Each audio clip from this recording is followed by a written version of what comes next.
Ladies and gentlemen, I am Melvin Banks. And this is Ito. And we are the Carbonation Conversation. Coming back with Netflix episode 2 of The Sandman. Imperfect hosts. And before we get on that, definitely like, subscribe, comment, follow, add what you need to add in, I was about to say in the description below, but in the comments below.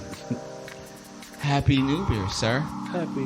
What in the hell is this I see? Is this Big Burger?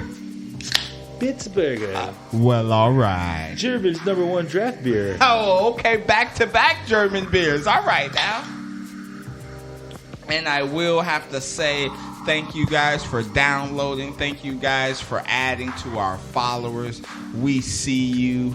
I'm going to just be, you know what I'm going to fucking do? I'm going to be fucking posting stickers all over Chicago. Why are you cursing? Oh, sorry. I'm going to be posting stickers all over Chicago saying, the Carbonation Conversation, best friends with a hell of a lot of beer and nothing else to do. You got jobs? Yeah, that is true. That is true. But first thoughts. What did you think about the second episode? Because I know me and you were a little bit suspicious on that first episode. We even argued about Paul, and you were like, "We're never gonna see Paul again." I'm like, "Fuck you!" And then I didn't see Paul in episode 2, so I'm just like, I guess this bitch was right. What'd you think about the second episode overall? I was tripped out. You know what I mean? The start of his journey, and then more tripped out to me was the whole Cain and Abel thing, I guess. Man, we're about to get into that too. All I will say is 37 minutes.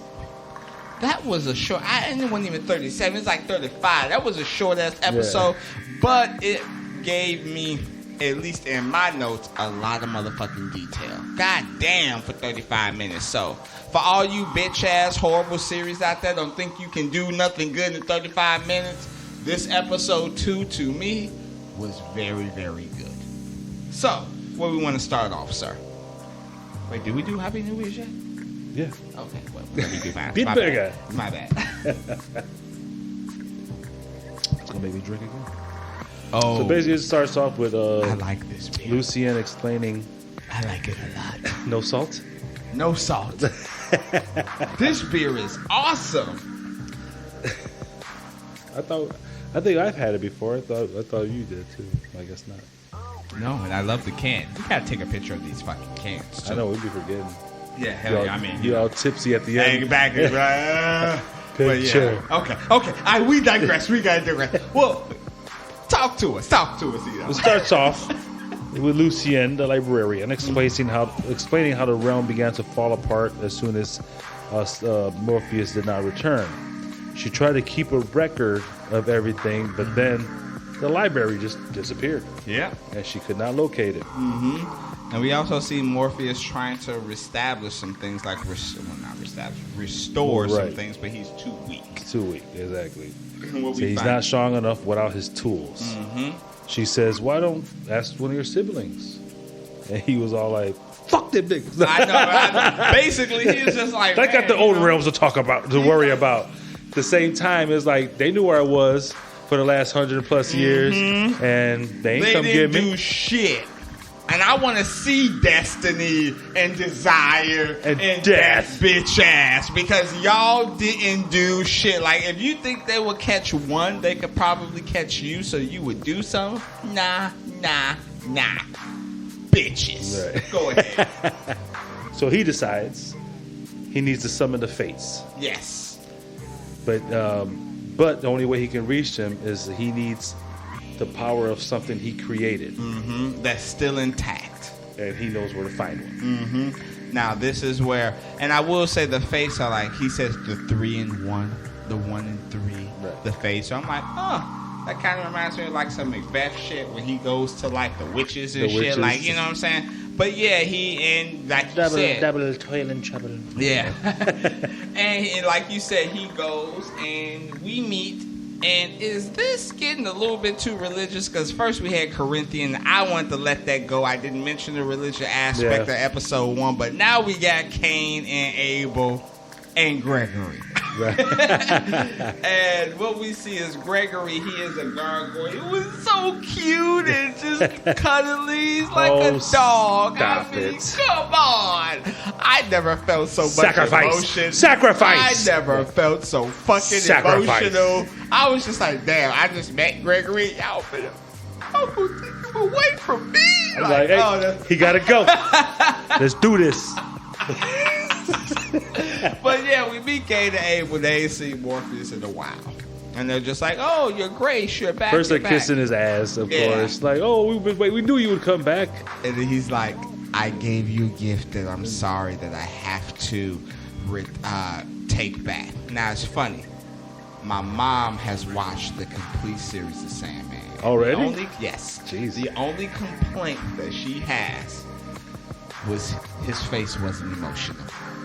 That Morpheus is? Morpheus. I was like, well, Ma, he's not a human. He's a god. I was like, he's you know. He's not supposed to be emotional. Like, but yeah, I would have rather seen a little bit of emotion from him. So I told her I would mention that in my review. His emotion comes in the next episode.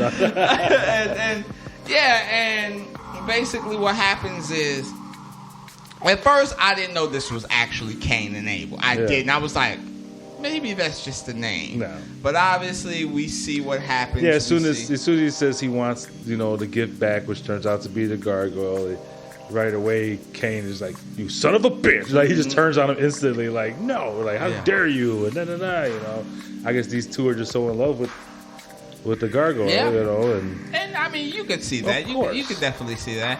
And basically, Morpheus says it's not up to either of you. It's up to Gregory. I'm here to ask Gregory, right? And Gregory, he submits, basically, and he is taken away to give Morpheus power.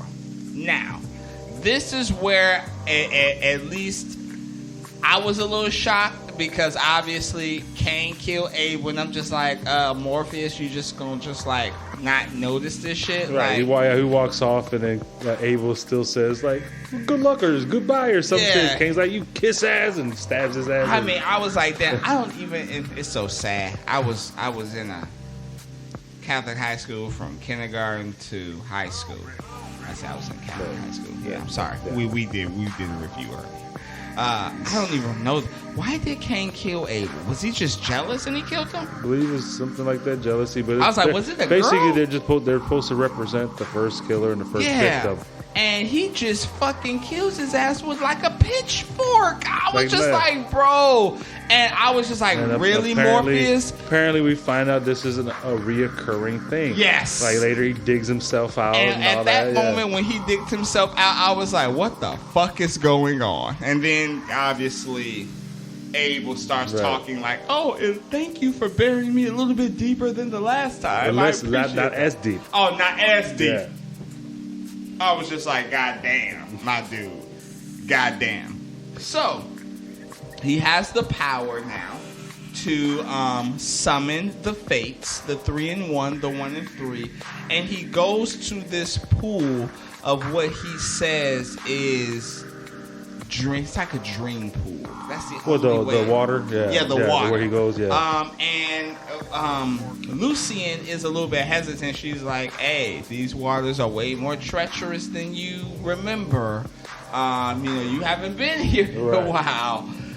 Be careful. And he's just like, what the hell? Jesus. All right. I don't know if you guys heard that, but that's good. We in Chicago, ladies and gentlemen. We gotta look to our right. We sit on the floor right now, We don't want to be window level. I know, right? No. You know what I'm saying? Ladies and gentlemen, this is not.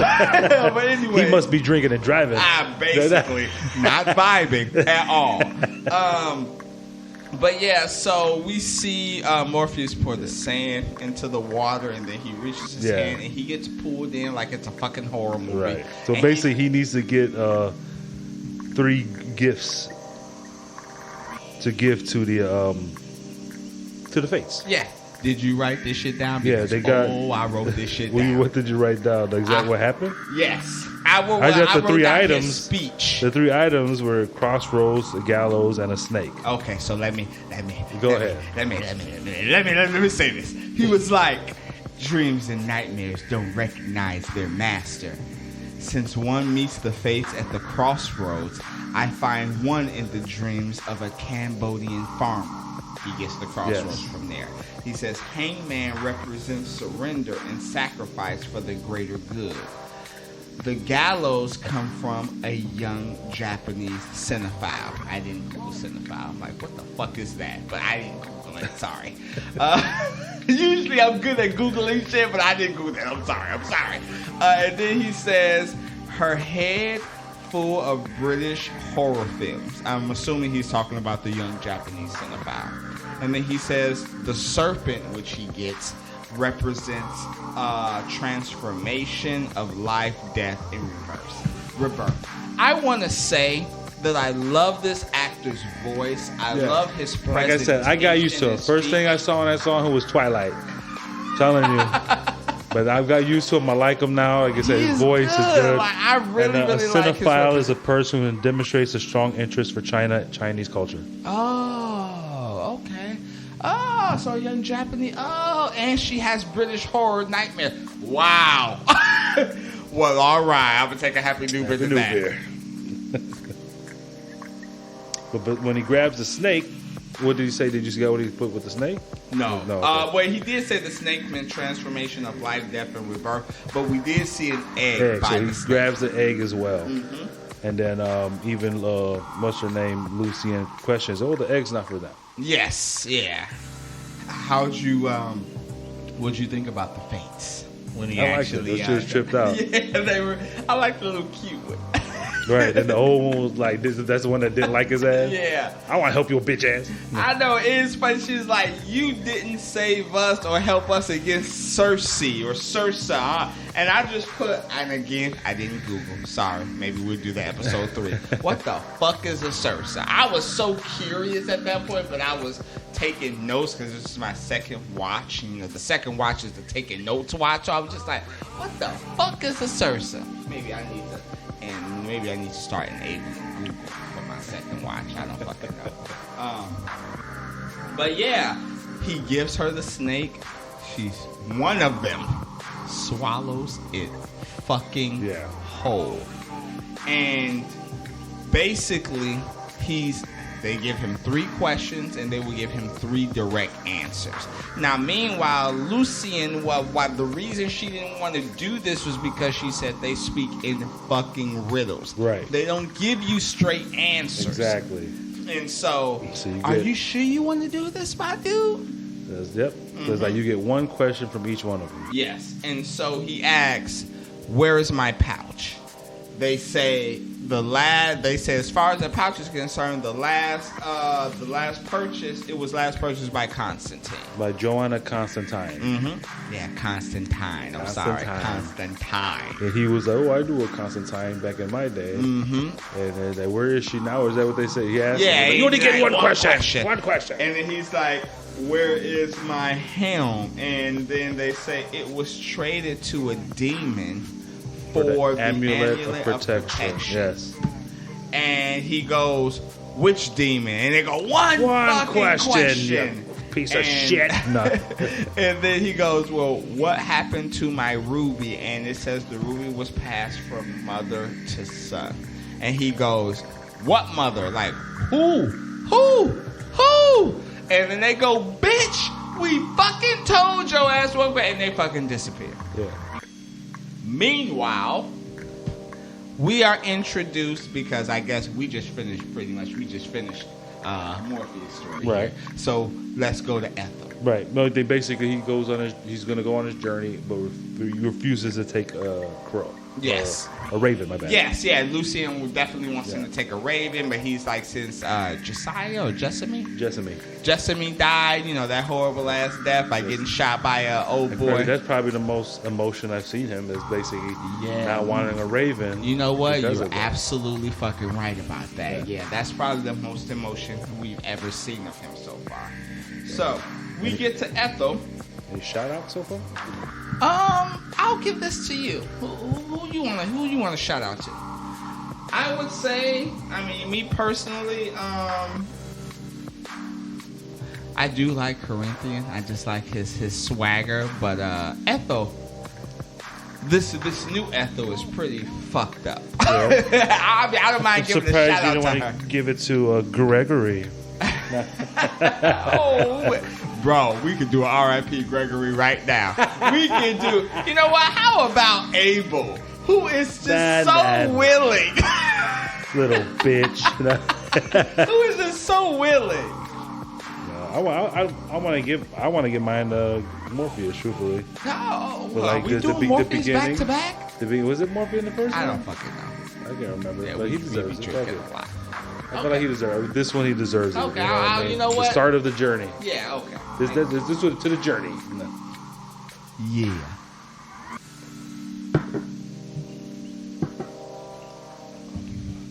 So we got Ethel. And Ethel is, what's it, like Madam D or some shit? Whatever name she's using at the time, yeah. She's like She's calling different people, talking about, I got this deal, I got this, that, right. She lives in Buffalo, and she's flourishing. But I mean, she's living a good life. And then Corinthian shows up and be like, hey, bitch, the shit that you... I shouldn't say bitch. We really need to stop referring to all women's bitches. Only the rude women. But she was kind of a bitch. Yeah, you know what? Yeah, that is true. Even though they told her to get an abortion. I understand, you know. Yeah, that's true. So but you try to look at both sides. Ended up being like all this extra ass shit after, like, really? But yeah, you know, Corinthian shows up and he's just like, hey, the Sandman is out. He thinks you He's gonna be looking for his shit. No matter if you stole his shit, so from him or not, you have it. Mm-hmm. Where is it at? And she doesn't really. He's say like, I could teach you how to use it to destroy him. Basically, isn't that what he says? Yeah. And he's just like, where's the ruby? You know. And she says she traded the helm. She sold the sand. Right. And I don't know if she exactly says what she does with the ruby, but the bottom line. Yeah, he just said, I don't know where it is, type of shit. Yeah. But then she said, oh, like, I know you have a son. Yeah. You know, and if you want nothing to happen to him, type shit, you know. You tell me what that ruby is, right? It's even at a point where it seems like they're kind of flirting with each other. I'm like, oh my god, she's not gonna fuck. Oh yeah, right. They did have a little flirt thing. I don't even know what to nightmare. call. He's a nightmare. Okay, fuck a nightmare. What would the baby even look like at that point? Right. Yeah. But then I guess he's just whatever, and just starts coming after her with a knife. He's like, oh, I could just get the truth out of you by cutting your eyes out. Dude, when he takes off his sunglasses, I thought I was going to see something phenomenal, and that totally bombed for me. I felt like his eyes were closed, like the whole time when he took off his shades. Yeah. Like, I don't know. I honestly don't fuck. You know my TV. It's dark as hell on my TV, so I don't know about yours. I don't know if you saw something, but like you said, like his eyelids should be like either mouth. I heard like arms and legs and They shit. were teeth. Were they teeth? They were teeth. Yes. Oh, I didn't. Okay, see, my TV is dark. Can you buy me a new TV though? No.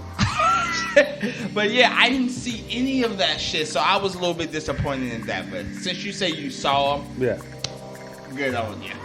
Now, I did. Good I on did my that. TV. Yeah, I did just hit you. But yeah, and what we find out is, I mean, hey, this is kind of episode 3. Should we spoil what she did? Or? Well, I mean, we already knew that she traded for this thing called an amulet of protection. Okay. So she busts that out, and that makes him disintegrate. So okay, we I didn't want this. I mean, I didn't want to straight up say it. That's what it is. Okay, because I didn't know if she gave them motherfuckers the helm and then they traded for it. That's what I didn't want to ruin it. I mean, yeah, you would automatically assume. Yeah, before she even busted it out. Yeah, you know so she has an amulet of protection, like you say, and as soon as he tries to attack her, he literally disintegrates. Right. And for a second there, I was just like, episode 2, the Corinthian, who seems like he's the biggest bad right now, just killed off.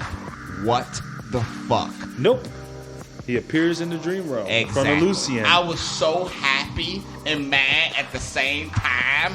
I cannot stress that shit out. I was just like, good to see you. Calm down. But I want to get you. I want you to die. Down. No. I just want you to die an honorable death and go to Valhalla. No. Shout out to Thor Lord. He should not go to Valhalla. Oh, well, what's the opposite of Valhalla? Hell? Is it? I don't fucking know. Go ahead.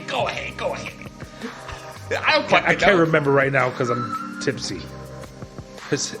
Jesus, I can't think of it. Yeah, I don't fucking know. Is it actually a name? Yeah. Oh, well, shit. I mean, you know what? Go ahead and I'll Google it. Later, You suck with Google. Yeah, I totally do. I don't want to be like, hey, Google. I don't want to say that So, too loud. basically, he refuses to stay in the dream realm, and he's saying he's going back. He's like, where's Morpheus? He's like, he's out on a journey. He's going to get his shit. And he's like, I'm not staying here. I'm leaving. So he busts back out, and basically it ends with Ethel visiting her son in a heavy armored mental institute. Yes. And the son looks older than her. Bro. Well, before you go there, I do want to mention that Corinthian did tell Lucian that, hey, he doesn't care about you.